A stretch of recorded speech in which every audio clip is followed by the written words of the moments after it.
Hello friends, welcome back once again. Friends, आज की class में हम लोग देखेंगे Indian culture, civilization and culture. Indian civilization and culture, भारतीय सभ्यता और संस्कृति। यानी भारत की सभ्यता और संस्कृति के बारे में महात्मा गांधी की क्या राय है। सभ्यता कैसी होनी चाहिए, हमारी संस्कृति कैसी होनी चाहिए, सभ्यता और संस्कृति का तालमेल कैसे बैठता है, इनके बारे में। तो कहता महात्मा गांधी क्या कहेंगे इनके बारे में जानेंगे। महात्मा गांधी को सभी कोई बापू के नाम से जानते हैं, बापू के नाम से जानते हैं, ये सभी को पता है। इनका जन्म 2 अक्टूबर 1869 को हुआ था। 2 अक्टूबर 1869 अहमदाबाद के पोरबंदर में हुआ था। अहमदाबाद के पोरबंदर में हुआ था। महात्मा गांधी सत्य और अहिंसा के लिए जाने जाते थे, सत्य और अहिंसा के लिए जाने जाते थे, और साथ ही साथ देश की स्वतंत्रता में इनका बहुत बड़ा योगदान था। समझिए कि अद्वितीय योगदान था, मतलब जिसका कोई कंपैरिजन नहीं कर सकता था। ठीक है, बात अब यहाँ पे आती है कि महात्मा गांधी का विचार कैसा था। तो अहिंसावादी थे, नो डाउट, और सभी को एक साथ लेकर चलने वाले थे। तो समझ सकते हैं कि वो अपने भारत की संस्कृति और सभ्यता को कैसे डिनोट किए होंगे। पहली बार इन्होंने सत्याग्रह जो आंदोलन स्टार्ट किया था, उन्होंने किया था 1917 में, 1917 में। चलिए स्टार्ट करते हैं महात्मा गांधी के बारे में। इनकी तो जीवनी बहुत लंबी चौड़ी है, उनके बारे में अगर चर्चा करेंगे तो थोड़ी सी लंबी हो जाएगी, लेकिन यहाँ पे हमें ब्रीफ जाननी है कि इस चैप्टर में हमारी सभ्यता और संस्कृति के बारे में क्या बताना चाहते हैं। आखिर सभ्यता क्या होती है, संस्कृति क्या होता है। इनका पूरा नाम की अगर बात करें महात्मा गांधी की, तो मोहनदास करमचंद गांधी था। ठीक है, जिसे शॉर्ट में हम लोग कहते हैं एमके गांधी। ठीक है, इनका जन्म 1869 में एंड अनफॉर्चुनेटली मृत्यु कब हुआ, 1948 में, नाथूराम गोड्स के द्वारा। पॉपुलरली नॉन एज बापू, बापू के नाम से जाने जाते हैं, या फिर फादर ऑफ द नेशन, इस राष्ट्रपिता के नाम से इसे हम लोग जानते हैं। Was more a spiritual leader than a politician, एक राजनीति के अपेक्षा वह आध्यात्मिक नेता थे, मतलब राजनीति से ज्यादा अध्यात्म पर उनका विश्वास था।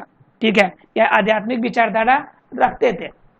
ही successfully use truth and non violence as the chief weapons. He successfully, वह सफलतापूर्वक यूज किए ट्रूथ यानी सच्चाई को और अहिंसा को एक अपने मुख्य औजार के रूप में, against the British rule, British rule के विरोध में, in India and help India gain independence, और भारत को उसकी स्वतंत्रता दिलाने में यह बहुत बड़ा कारगर साबित हुआ। मतलब क्या कि उन्होंने सच्चाई और अहिंसा का मार्ग अपनाया, और इन्हीं मार्ग की वजह से भारत को आज़ादी पाने में इनका बड़ा योगदान हुआ। फ्रॉम 1915 टिल 1948, 1917 में पहली बार ये युद्ध में भाग लिए थे, लेकिन इंडिया में एंट्री कब लिए थे, 1915 में ये आए थे, 1915 में। और 1948 तक, यानी कि ये पूरे क्रम में अपना मतलब कि योगदान जो था इनका 1915 से लेकर 1948 तक, क्योंकि इससे पहले ये बैरिस्टर की पढ़ाई के लिए ये अब्रॉड जा चुके थे, विदेश जा चुके थे। He completely dominated Indian politics, भारतीय राजनीति पर एकदम छाए रहे।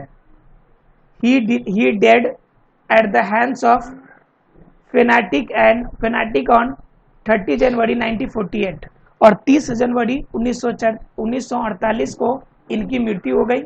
मतलब एक तरह से समझिए कि इनकी हत्या कर दी गई।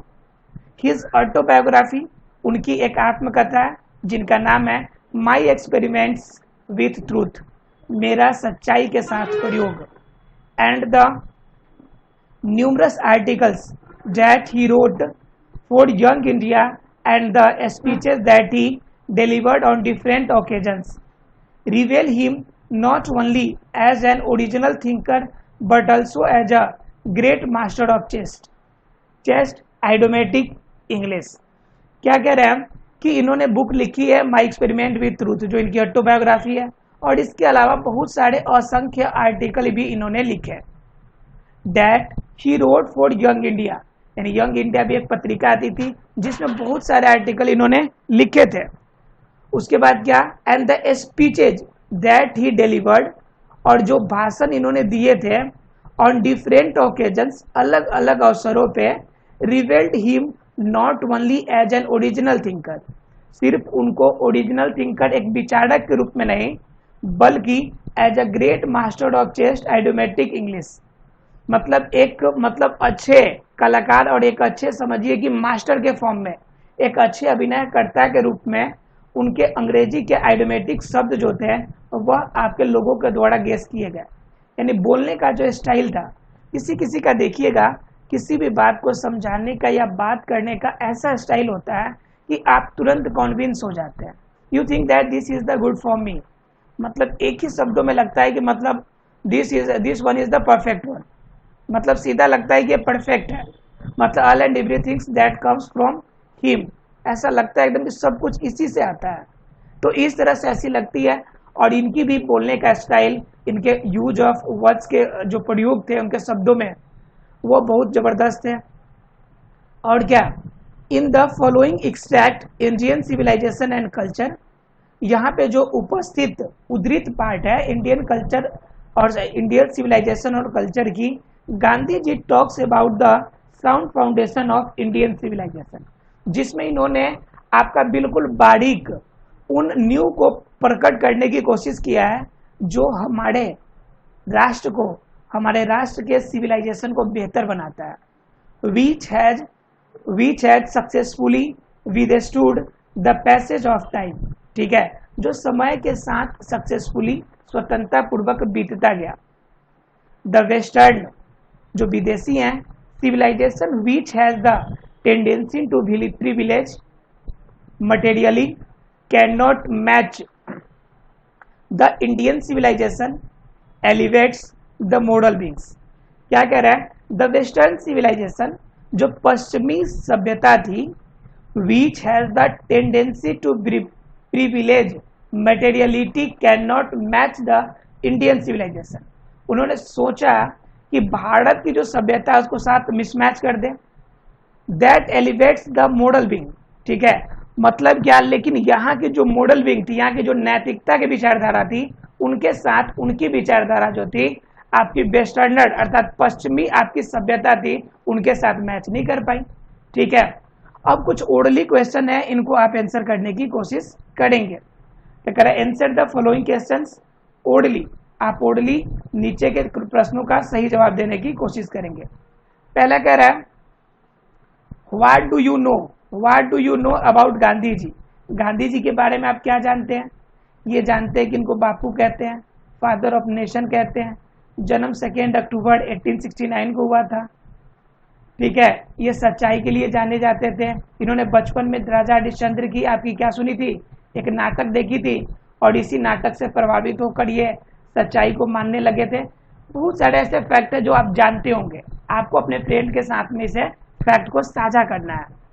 उसके बाद सेकंड कह रहा है, what did Gandhi ji do for the farmers in Bihar. Bihar के फार्मर के लिए इन्होंने क्या किया? तो 1917 में राजकुमार शुक्ल ने इनको बुलाया था, जब चंपारण में आपका विद्रोह हुआ था।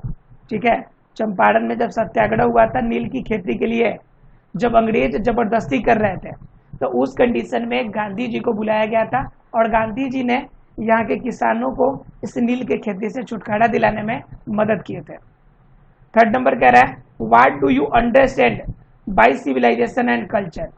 आप सिविलाइजेशन और कल्चर से क्या समझते हैं, कि सभ्यता क्या है, संस्कृति क्या है? तो ये तो तब समझ में आएगी जब चैप्टर पढ़ेंगे, लेकिन आपके मन में क्या विचार आते हैं? क्या संस्कृति सभ्यता से बनते हैं या सभ्यता से संस्कृति बनती है? तो यहाँ पे हम लोग देखेंगे कल्चर से हमारी क्या बनेगी, सिविलाइजेशन बनेगी। ये आप आगे देखेंगे अभी। फोर्थ नंबर कह रहा है, what do our holy scripture tell us about universal human values. कह रहा है, मानवीय बातों को, मानवीय विचारों के बारे में हमारे जो पवित्र ग्रंथ है वो क्या कहते हैं, इनके बारे में बताइए। तो हम कह सकते हैं कि हमारे पवित्र ग्रंथों में क्या जाएंगे, रामायण आ जाएंगे, महाभारत आ जाएगा, ये सब क्या हमारे ये स्क्रिप्चर्स है, धर्म ग्रंथ है। तो इनके बारे में क्या बताता है? ये बताता है कि जो मानव की है, मानव की अस्तित्व जो है एक अलौकिक भगवान के देन है, और यहाँ पे क्या है कि उनकी महत्ता बहुत ज्यादा हो जाती है, क्योंकि वह यहाँ के जीव मंडल को बैलेंस करने के लिए अपना रोल करते हैं। क्लियर है? चलिए अब स्टार्ट करते हैं और देखते हैं चैप्टर को आगे। कहता है कि इंडियन सिविलाइजेशन एंड कल्चर। इस चैप्टर में क्या कहना चाहते हैं, इस चैप्टर को हम लोग देखने की कोशिश करते हैं। ठीक है, अब देखिए क्या कह रहा है कि आई बिलीव, ये कौन कह रहे हैं, गांधी जी कह रहे हैं, I believe that the civilization India has evolved is not to be beaten in the world. क्या कह रहा है कि इंडिया में, इंडिया की जो आपकी क्या है, इंडिया की जो आपकी विचारधारा है, इंडिया की जो सिविलाइजेशन है, इसकी तुलना पूरी दुनिया में कोई नहीं कर सकता है। मतलब क्या कह रहा है, आई बिलीव, मैं विश्वास करता हूं कि भारत, मैं विश्वास करता हूं दैट द सिविलाइजेशन इंडिया, मतलब कि भारत की जो सभ्यता है, has evolved is not beaten in the world, जिसे दुनिया में कोई भी इसे डिगा नहीं सकता, अलग नहीं कर सकता। नथिंग कैन इक्वल, न तो कोई इसकी बराबरी कर सकता है, nothing can equal the seeds sown by our ancestors, जो बीज, जो सभ्यता और संस्कृति के बीज हमारे एंसेस्टर, हमारे पूर्वजों के द्वारा लगाए गए हैं, उसकी बराबरी कोई नहीं कर सकता। देखिए बाबू, सबसे बड़ी बात है कि बीच में जो वर्ड्स आएंगे जो नहीं पता होगा तो आप उसे नोट डाउन कर लेंगे, हर किसी का वर्ड हम बताते चलेंगे आपको। नथिंग कैन इक्वल, यानी कुछ भी बड़ा समान नहीं हो सकता। द सीड्स सोन, सीड मतलब बीज होता है, सोन मतलब बोना होता है, seed sown by our ancestors, जो हमारे पूर्वजों के द्वारा जो बीज लगाए गए हैं उसकी कोई भी तुलना नहीं कर सकता। कह रहा है Rome went, Greece shared the same fate, the might of the pharaohs was broken, Japan has become westernized of the China, nothing can be said। उसके बाद क्या, but India is still somehow or other sound of the foundation। क्या कह रहा है कि आपको, तो क्या कह रहा है आपका कि आपका कहां चलेगा, देखिए क्या कह रहा है आपका कि यहाँ पे कह रहा है यहाँ पे कि रोम वेंट, रोम क्या चला गया, Greece shared the same fate, Greece के साथ भी सेम भाग्य रहा, ग्रीस का भी खत्म हो गया। The might of the pharaohs was broken, उनकी सभी जो महल थे, बड़े बड़े घर जिसके अंदर इन्होंने सिविलाइजेशन बनाया, सब नष्ट हो गया। Japan has become westernized, Japan पे पश्चिमी सभ्यता का आपका संस्कार पड़ गया। Of China nothing can be said, और चाइना का तो हम कुछ कह ही नहीं सकते। But India is still somehow or other sound of the foundation, लेकिन भारत की फाउंडेशन जो है आज भी अडिग है, आज भी जैसे बना था वैसे ही बना है।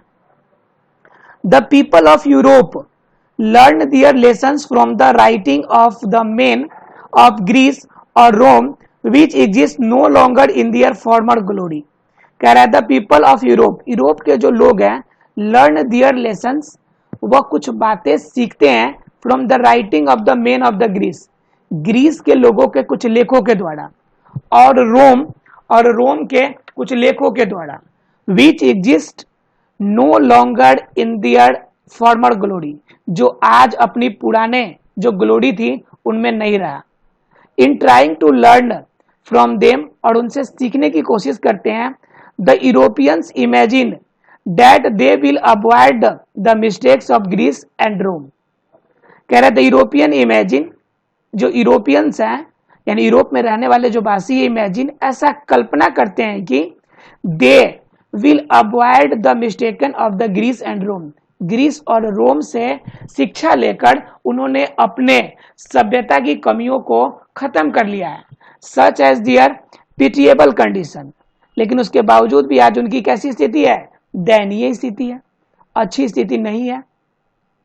ठीक है, उसके बाद कह रहा है कि आपको एक और बात बता दें कि इंडिया की जो आपकी संविधान है वो पूरी दुनिया के संविधान से सबसे बड़ी लिखित संविधान जानी जाती है, और दुनिया की जो सबसे छोटी संविधान है वो अमेरिका की मानी जाती है। क्लियर है फ्रेंड्स? कह रहा है in the midst of all his Indian remains immovable and that is her glory, सबसे बड़ी बात है कि भारतीय संस्कृति की सबसे बड़ी ग्लोरी यही है कि यह हमेशा से इमूवेबल रहा है, मतलब अपने आप को गतिमान रखा है, अपने आप में कोई चेंजेज नहीं आने दिया है। उसके बाद कह रहा है it is a charge against India that her people are so uncivilized. लेकिन दुनिया वाले क्या करते हैं कि दुनिया वाले बिहार आपके इंडिया पर आरोप लगाते हैं कि हम लोग क्या है, अनसिविलाइज, असभ्य है, इग्नोरेट, अनविज्ञ है, स्टोलिड, मूर्ख है। That is not possible to induce them to adopt any changes. लेकिन हम लोग कहते हैं कि हमें विदेशियों से किसी भी तरह की बदलाव एक्सेप्ट करने की जरूरत हमें है ही नहीं। It is a charge really against our merit. ये ऐसे आरोप है जो हमारे गुणों के बिल्कुल विरोध है। What we have tested and found true on an anvil of experience. जब कभी भी इसका प्रयोग किया गया तो सब में हम लोगों ने क्या पाया, उनके विश्वास को, उनके बातों को हमने झूठा माना, झूठा पाया, मतलब किसी भी तरह से उनकी सच्चाई उसमें नहीं थी। कह रहा है वी डेयर नॉट चेंज। हम लोग के पास इतनी मजाल नहीं, इतनी हिम्मत नहीं कि एंसेस्टर के द्वारा बनाए गए, हमारे पूर्वजों के द्वारा बनाए गए इतने अच्छे संविधान में हम लोग चेंजिंग करने के बारे में सोचे भी, हम लोग सोच भी नहीं सकते हैं इनके बारे में चेंजेस करने के।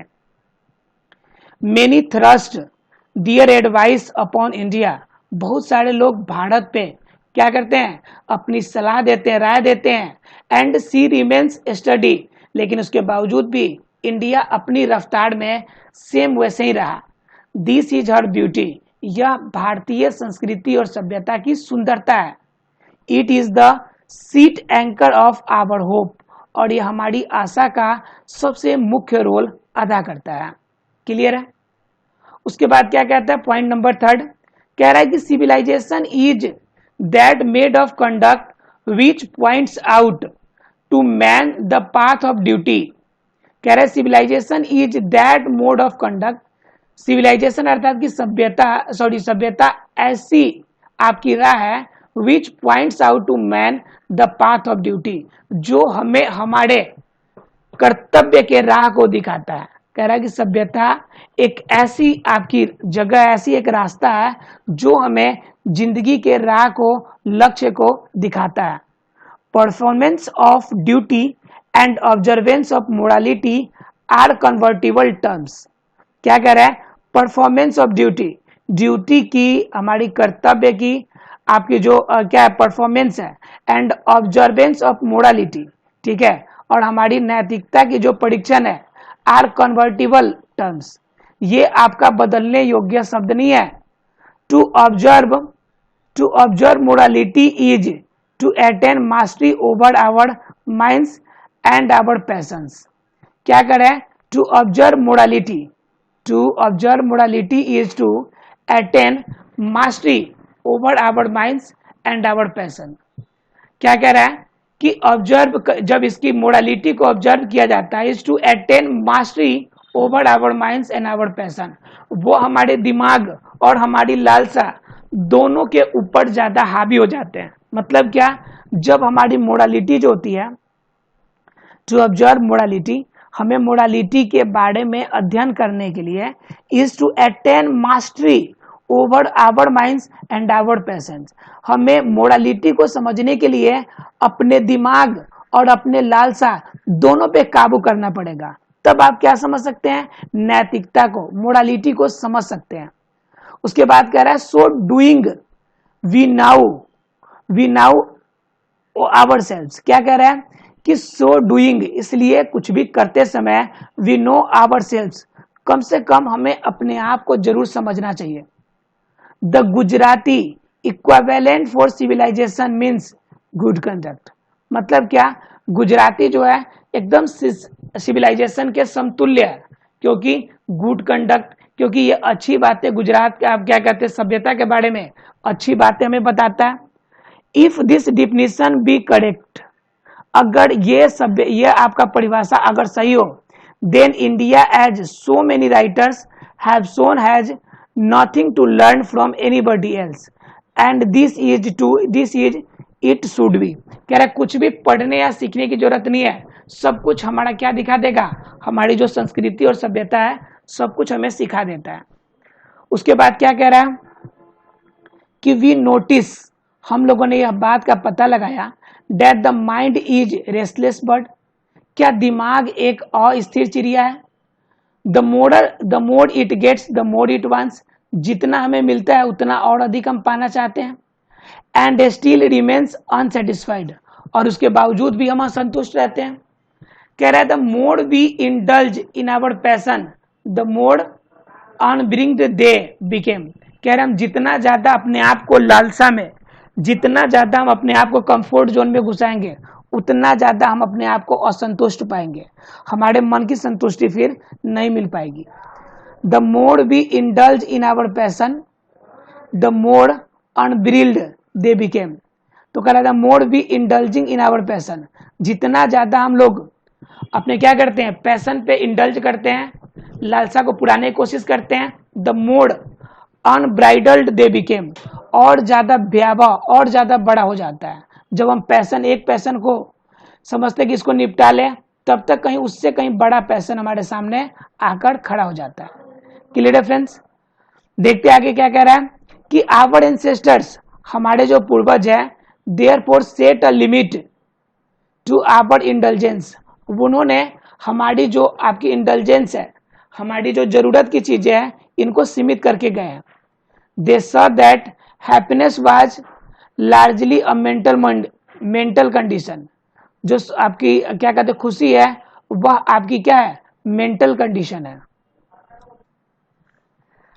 तो क्या हुआ, कह रहा है आपको कि दे, कहता है आपका कि our passion the more we indulge in our passion the more unbridled they became, जितना ज्यादा हम अपनी लालसा को पूरा करने के पीछे भागेंगे वो उतना ज्यादा बढ़ता जाएगा।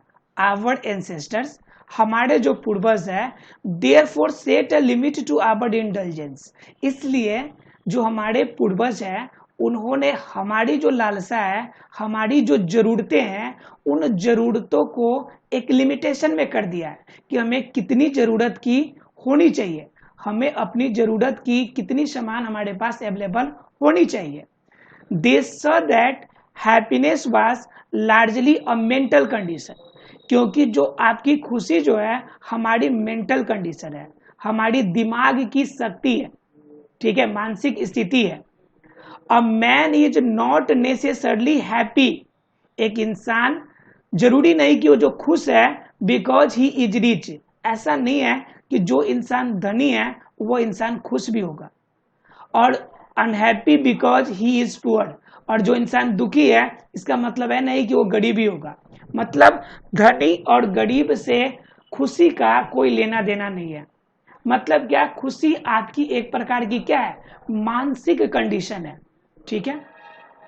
आगे क्या कह रहा है आपका, आगे कह रहा है आपका कि the rich are often seen to be unhappy, ये हमेशा देखने को मिलेगा कि जितने धनी लोग हैं उनमें ज्यादा लोग तो दुखी ही रहते हैं, दर्द के मारे ही रहते हैं वो लोग भी।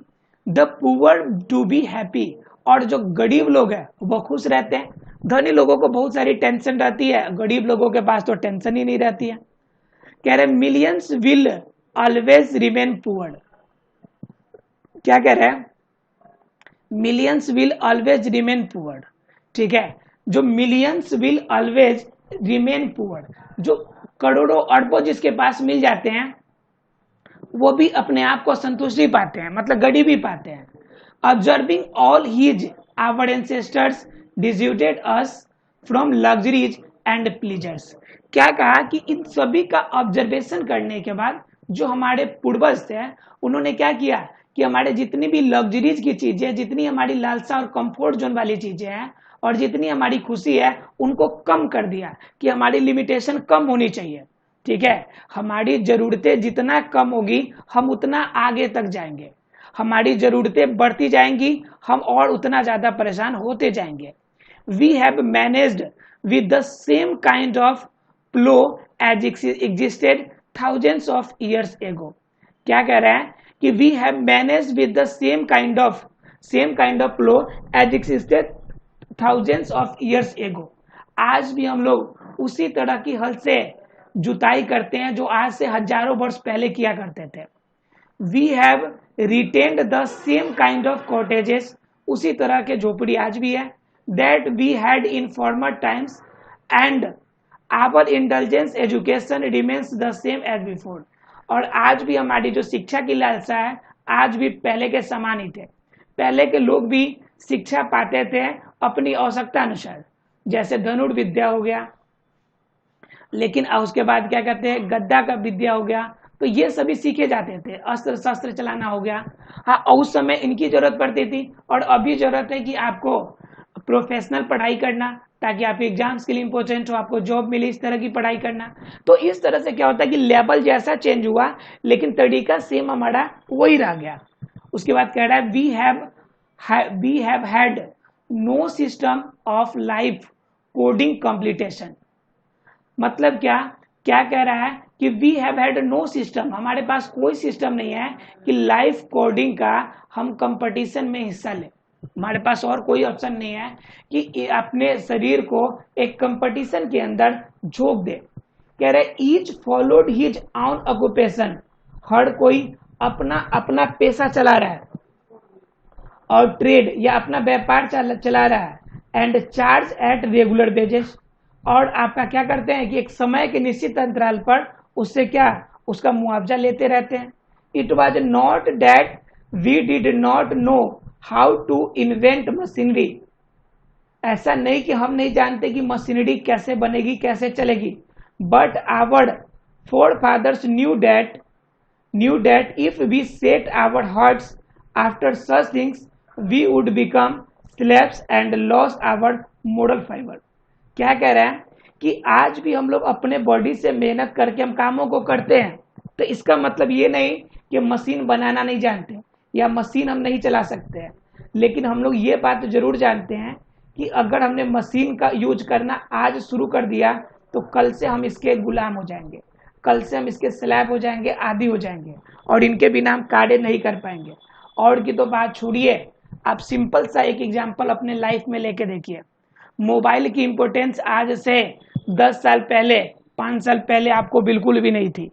आज मोबाइल के बिना एक दिन भी आपको चलना मुश्किल हो जाता है। समझ सकते हैं कितना टफ बात है। कह रहा है कि they therefore after due deliberation decided that we should only do what we could with our hands and feet. उन्होंने डेलिब्रेट किया है बात का, इस बात का वर्णन किया और ऐसा निर्णय लिया कि हम लोग सिर्फ वही चीजों का यूज करेंगे जिनसे हम अपने हाथों और पैरों के साड़े जिसे हम बना सके। They saw that our real happiness and health consisted in proper use of our hands and feet। हमारी खुशी और हमारा हेल्थ दोनों इस बात पे आपका निश्चित करता है, निर्भर करता है कि हम अपने हाथ पैरों का इस्तेमाल कितना बढ़िया तरीका से किए हैं। करें कि they further reasoned that large cities were a snare and useless encumbrance and that people would not be happy in them। तो क्या कहता है कि that people would not be happy in them, that there would be gangs of thieves and robbers, prostitutions and vice flourishing in them, and that poor men would be robbed by rich men। क्या कह रहा है कि दे further रीजन्ड, इसके आगे के कारणों को उन्होंने उल्लेख किया।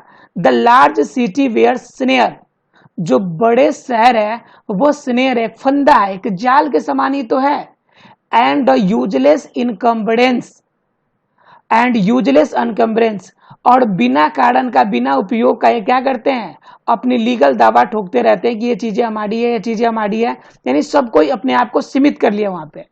And that people would not be happy in them, और वहां पे लोग खुश नहीं है। That there would be gangs of thieves, क्योंकि वहां पे चोरों की गैंग है, डाकुओं की गैंग है, प्रोस्टिट्यूशन मतलब कि देह व्यापार हो रहा है, एंड वाइस फ्लोरिशिंग, और इस तरह की अदला बदली वाले काम हो रहे हैं। In them that poor man would be robbed by rich man, धनी इंसान के द्वारा गरीब इंसानों को लूटा जा रहा है। तो इन सभी कारणों से ये कहते हैं कि हमें अपनी आवश्यकता को क्या करना चाहिए, लिमिट में रखना चाहिए। They were therefore satisfied with the small villages, उनको लगता है कि हम ग्रामीण क्षेत्रों में छोटे से गांव में ही बहुत खुश है। गांधी जी को ऐसा महसूस होता है। कह रहा है उसके बाद, they saw that kings and their swords were inferior to the sword of ethics and they therefore held sovereign of the earth to be inferior to rishis and the fakirs। क्या कर रहा है? They saw that kings and their swords, राजाएं और उनके तलवारें were inferior to the sword of ethics। यह क्या करते हैं कि नीति शास्त्र के आपकी तलवार की तरह काम करते हैं। and they therefore held the sovereign of the earth to be inferior to the rishis and the fakirs, ऋषि और फकीर के बातों को हम लोग अध्ययन करके और अपने आप को सॉवरेन करने की कोशिश करते हैं। सॉवरेन का मतलब होता है जिनको गणतंत्र हो, सॉवरेन का मतलब होता है जो संप्रभु हो, जिन पे अपने रूल नियम चलते हो। ठीक है, उसके बाद कह रहा है, अ नेशन, एक राष्ट्र, with a constitution like this, इस तरह का जहां पे संविधान हो, is fitter to teach others than to learn from others, वो दूसरों से सीखने के बजाय वो दूसरों को सिखा देगा। This action had courts, lawyers and doctors, in cases में क्या होता है कि कोर्ट और कोर्ट में वकील और वकील के साथ डॉक्टर, ये सभी एक दूसरे के साथ सामंजस्य बैठाकर किसी कामों को करते हैं। But they were all with in bonds, लेकिन सब एक घेरे के अंदर, एक सीमा में सीमित है। Everybody knew that their profession they are not particularly superior, सभी कोई जानते हैं कि उनकी जो यह पार्टिकुलरली आपका प्रोफेशन है वह सुपीरियर नहीं है। कह रहे moreover these vakils and vaids did not rob people, क्योंकि ये जो वकील है और वैद है कभी किसी को लूटते नहीं है। They were considered people to dependents not their master. क्या कह रहे हैं? कह रहे हैं कि moreover these vakils and vaid, जो वकील और वैद है, डिड नॉट रॉब पीपल, कि यह लोगों को लूटते नहीं है। They were considered people's dependent not their masters. ठीक है, भले वो मास्टर्स नहीं कर सकते इससे, लेकिन उन्हें ये लूटते भी नहीं है। और क्या? जस्टिस वाज टोलरेबली फेयर, और यहाँ पे जो न्याय है वह आपका बिल्कुल संतोषजनक है। The ordinary rule was to avoid courts, जो साधारण नियम है उसे कोर्ट से हटा दिए गए हैं। There were no touts and lured people into them, इसमें क्या है? कह रहा है कि there were no touts and lured people into them, यानी कि जो भी आपके लोग उसमें शामिल है, जो लिप्त है, उनके बारे में हम कुछ नहीं कह सकते। दिस इविल, यह जो बुराई है, too was noticeable only in the around capital, यह सिर्फ इस साम्राज्य के चारों तरफ ही देखा जा सकता है। The common people lived independently and followed their agricultural occupation, they enjoyed true home rule. कह रहा है द कॉमन पीपल, साधारण लोग क्या करते हैं? स्वतंत्र रूप से अपना खेती करते हैं और इसी खेती में अपने आप को क्या मानते हैं? खुशहाल महसूस करते हैं। अब इन्हीं के बेस पर नीचे क्वेश्चन दिया हुआ है, इन क्वेश्चंस को हम समझने की कोशिश करेंगे। ठीक है, कह रहा है कि India's glories is it in civilization, भारत की चमक किसमें है? इज इट इन आपका कॉन्स्टिट्यूशन, भारत की सभ्यता और संस्कृति में है। कह रहा है the charge against India is that, भारत के प्रति क्या आरोप लगाए गए हैं? कि यहाँ के लोग क्या है? अनसिविलाइज है, अनसिविलाइज्ड है, अनएजुकेशनल है, अनएजुकेशनल है, और क्या आपका अनसिविलाइज, अनएजुकेशनल, और क्या है? बार्बर्ड है। ठीक है, तो इस तरह की आपकी समस्या है। कह रहा है we dare not change what, हम लोग को क्या चेंज करने की हिम्मत नहीं है, मतलब हमारे अपनी सिविलाइजेशन और संस्कृति को खत्म करने की हम लोग के पास क्षमता नहीं है। कह रहे आवर एंसेस्टर्स, हमारे जो पूर्वज है, set a limit to our intelligence because, हमारे जो पूर्वज थे उन्होंने हमारी लिमिटेशन को क्या करके गए? आपका सीमित करके गए। क्यों? क्योंकि फोर्थ नंबर कह रहा है कि our ancestor set a limit to our intelligence because, हमारी संस्कृति को, हमारी जो आवश्यकता है उनको सीमित क्यों कर दिया है, क्यों? क्योंकि क्या चाहते हैं कि जितना हमारी इंटेलिजेंस कम रहेगी उतना ज़्यादा हमारी जो कंट्री होगी वो ग्रो करेगी। उसके बाद फिफ्थ नंबर कह रहा है our forefathers did not invent machinery because, हमारे पूर्वज जो थे मशीनरी का इस्तेमाल नहीं किया या यूज नहीं किया, ऐसा क्यों? बहुत सारे लोगों ने अब यूज कर लिया है, आप लिख सकते हैं। ठीक है, कौन कौन से नए मशीन बने इसके बारे में बता दीजिएगा थोड़ा सा। उसके बाद आगे कह रहा है आपका ब्रीफ में आंसर क्वेश्चन देने आपको। कह रहा है how is Indian civilization different from European civilization, क्योंकि आपका इंडियन सिविलाइजेशन पहले बना था और यूरोपियन क्या बना था? यूरोपियन सिविलाइजेशन, जो इंडियन सिविलाइजेशन था वो सबसे पहले बना था, यूरोपियन पहले बना था। ऐसा लगेगा क्या कि यूरोपियन पहले बना था? पहले बना था इंडिया, और इंडिया का प्रभाव पड़ा किस पे? यूरोप पे। क्लियर है फ्रेंड्स? सेकेंड कह रहा है why does Gandhi say that mind is restless bird, Gandhi ji ऐसा क्यों कह रहे हैं कि दिमाग जो है एक क्या है? चंचल चिड़िया है।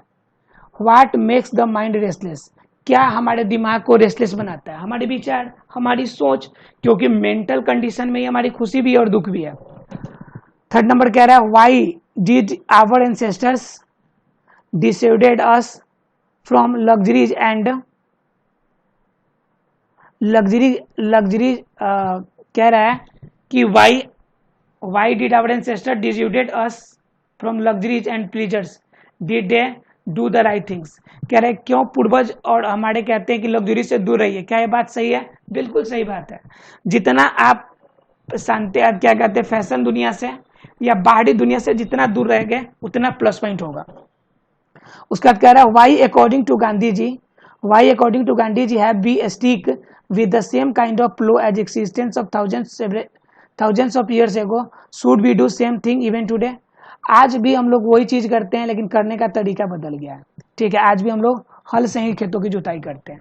How did our ancestors view large cities, हमारे पूर्वज लार्ज सिटीज को कैसे देखते हैं कि ये मेन प्रॉब्लम का घर है।